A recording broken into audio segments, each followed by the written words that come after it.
అపోస్తల కార్యములు 7వ అధ్యాయము 60వ వచనాన్ని మనం చూస్తే, అతడు మోకాల్లోని, ప్రభువా, వారి మీద ఈ పాపం మోపకుమని గొప్ప శబ్దంతో పలికెను. ఈ మాట పలికి నిద్రించెను. సౌలు అతని చావునకు సమ్మతించెను. 54 నుంచి చూద్దాం. వారి మాటలు విని కోపంతో మండిపడి అతనిని చూచి పండ్లు కొరికిరి. అయితే అతడు పరిశుద్ధాత్మతో నిండుకొనిన వాడై ఆకాశం వైపు తేరు చూచి దేవుని మహిమను యేసు దేవుని నుండి కుడిపార్శ్వమందు నిలిచి ఉండుట చూచి, ఆకాశము తెరవబడుటయు మనుష్య కుమారుడు దేవుని కుడిపార్శ్వమందు నిలిచి ఉండుటయు చూచుచున్నానని చెప్పాను. అప్పుడు వారు పెద్ద కేకలు వేసి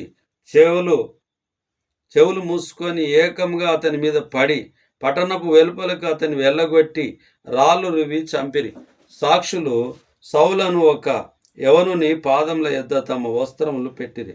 ప్రభువును గురించి మొరపెట్టుచు, యేసు, ప్రభువా, నా ఆత్మను చేర్చుకొనుమని స్టెఫెను పలుకుచుండగా వారు అతనిని రాళ్లతో కొట్టిరి.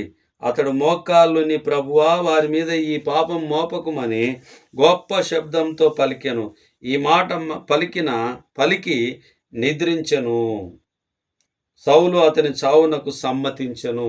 ఈ విషయాలు మరి జ్ఞాపకం చేస్తూ ఉంది. శత్రువు ఎవరో, మరి బాధను అనుభవించింది ఎవరు అనేటటువంటి విషయాలను ఈ లేఖనంలో మనం చూస్తూ ఉన్నాం. ఇక్కడ స్టెఫెన్ గారిని రాళ్లతో కొట్టి చంపుతూ ఉన్నప్పటికి కూడా దేవుని దగ్గర కుమారుడు ఉండుట చూస్తూ ఉన్నాడు. మరి ఆత్మను దేవునికి అప్పజెప్తూ ఉన్నాడు స్టెఫెన్ గారు. వీరిని క్షమించమని చెప్పి స్టెఫెన్ గారు కోరడము గొప్ప విషయమై ఉన్నది. మనకు కూడా, మన దగ్గర కూడా ఎటువంటి అవకాశం ఏదైనా వస్తే గాన మనం కూడా చేయాల్సినటువంటి పని ఏమిటి అని అంటే క్షమించడము చాలా ప్రాముఖ్యమైంది. కీడుకు ప్రతిగా మేలు చేయడము మనందరి బాధ్యత, కర్తవ్యమై ఉన్నది. అది ఎప్పుడు మనము మరచిపోవద్దని చెప్పి దేవుని వాక్యం గుర్తు చేస్తూ ఉన్నది. కాబట్టి స్టెఫెన్ జీవితాన్ని మనము ఆలోచన చేయాలి. స్టెఫెన్ జీవితంలో గొప్ప పెను మార్పును మనము చూస్తూ ఉన్నాం.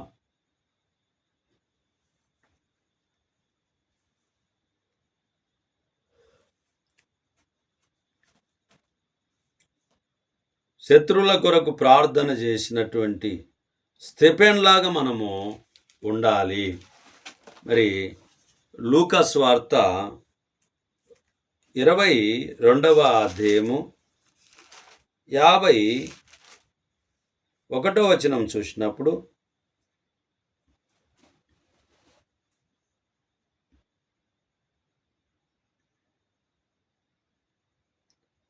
ఇక్కడ యేసు ప్రభు వారి గురించి చెప్పబడుతూ ఉంటున్నది. కాబట్టి యేసు ప్రభు వారి గురించి మనము లూకా 22:51, 23:34 వచనాలను మనం చూద్దాం. స్టెఫెన్ గురించి మనం చూసాం ఇంతవరకు. స్టెఫెన్లో ఉన్నటువంటి మంచి గుణగణాలను మనం చూస్తూ ఉన్నాం. క్రీస్తు ప్రభువారు కూడా అదేవిధంగా మరి ఆత్మను తండ్రికి అప్పచెప్తూ ఉన్నట్టుగా, అలాగునే ఆయన క్షమించినట్టుగానే స్టెఫెన్ గారు కూడా అదే మాటలు పలికారు.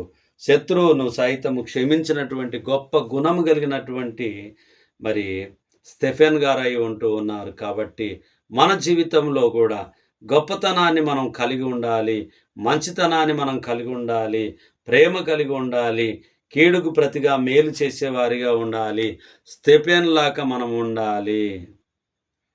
స్టెఫెను వలె సాగేదా, నే సాగేదా యేసునితో, నా జీవిత కాలమంతా.